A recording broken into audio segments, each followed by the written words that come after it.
എഫേസ്യർ അധ്യായം 3. ഇക്കാരണത്താൽ പൗലോസ് എന്ന ഞാൻ വിജാതീയരായ നിങ്ങൾക്ക് വേണ്ടി ക്രിസ്തുയേശുവിന്റെ തടവുകാരനായിരിക്കുന്നു.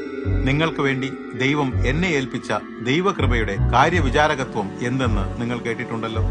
ഞാൻ മുമ്പേ തന്നെ ചുരുക്കത്തിൽ എഴുതിയിട്ടുള്ളതുപോലെ വെളിപ്പാടിനാൽ എനിക്കൊരു മർമ്മം അറിയുവാൻ കഴിഞ്ഞു. ഇത് നിങ്ങൾ വായിച്ചാൽ ക്രിസ്തുവിനെ സംബന്ധിച്ച മർമ്മത്തെക്കുറിച്ച് എനിക്കുള്ള ഉൾക്കാഴ്ച ഗ്രഹിക്കുവാൻ സാധിക്കും. ഈ മർമ്മം ദൈവത്തിന്റെ വിശുദ്ധ അപ്പോസ്തലന്മാർക്കും പ്രവാചകന്മാർക്കും ആത്മാവിനാൽ ഇപ്പോൾ വെളിപ്പെട്ടിരിക്കുന്നത് പോലെ മുൻ തലമുറകളിലെ മനുഷ്യർക്ക് വെളിപ്പെട്ടിരുന്നില്ല.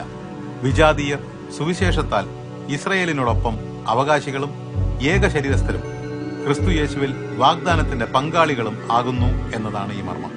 ദൈവശക്തിയുടെ വ്യാപാരത്താൽ എനിക്ക് ലഭിച്ച ദൈവിക കൃപാദാനം മുഖേന ഞാൻ ഈ സുവിശേഷത്തിന് ശുശ്രൂഷകനായി തീർന്നു. ഞാൻ എല്ലാ വിശുദ്ധരിലും ഏറ്റവും ചെറിയവനെങ്കിലും ക്രിസ്തുവിലുള്ള അപ്രമേയ ധനത്തെപ്പറ്റി വിജാതീയരോട് അറിയിക്കുവാനും സകലവും സൃഷ്ടിച്ച ദൈവത്തിൽ അനാദികാലം മുതൽ മറഞ്ഞിരുന്ന മർമ്മത്തിന്റെ വ്യവസ്ഥ എന്തെന്ന് എല്ലാവരെയും ഗ്രഹിപ്പിക്കുവാനുമായി ഈ കൃപ എനിക്ക് നൽകിയിരിക്കുന്നു.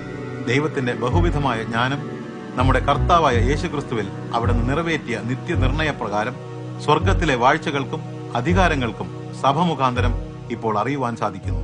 ക്രിസ്തു മുഖാന്തരം ക്രിസ്തുവിലെ വിശ്വാസത്താൽ നമുക്ക് ദൈവസന്നിധിയിലേക്ക് അടുത്തു ചെല്ലുവാൻ ധൈര്യവും പ്രവേശനവും ലഭിച്ചിരിക്കുന്നു. അതുകൊണ്ട് നിങ്ങൾക്ക് വേണ്ടിയുള്ള എന്റെ കഷ്ടതകൾ നിങ്ങളുടെ മഹത്വം ആകയാൽ അവ നിമിത്തം നിങ്ങൾ അധൈര്യപ്പെട്ടു പോകരുതെന്ന് ഞാൻ അപേക്ഷിക്കുന്നു. അത് നിമിത്തം സ്വർഗത്തിലും ഭൂമിയിലുമുള്ള സകല കുടുംബത്തിനും പേര് ലഭിക്കുവാൻ കാരണമായ പിതാവിന്റെ സന്നിധിയിൽ ഞാൻ മുട്ടുകുത്തുന്നു.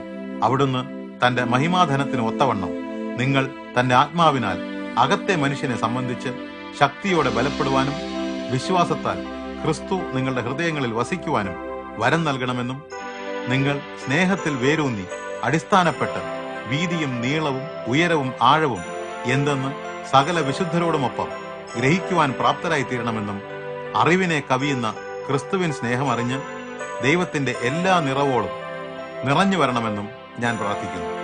എന്നാൽ നാം ചോദിക്കുകയോ ചിന്തിക്കുകയോ ചെയ്യുന്നതിനുപരിയായി നമ്മിൽ വ്യാപരിക്കുന്ന തന്റെ ശക്തിയാൽ പ്രവർത്തിക്കുവാൻ കഴിയുന്നവന് സഭയിലും ക്രിസ്തു യേശുവിലും എല്ലാ തലമുറകളിലും എന്നേക്കും മഹത്വമുണ്ടാകട്ടെ. ആമേൻ.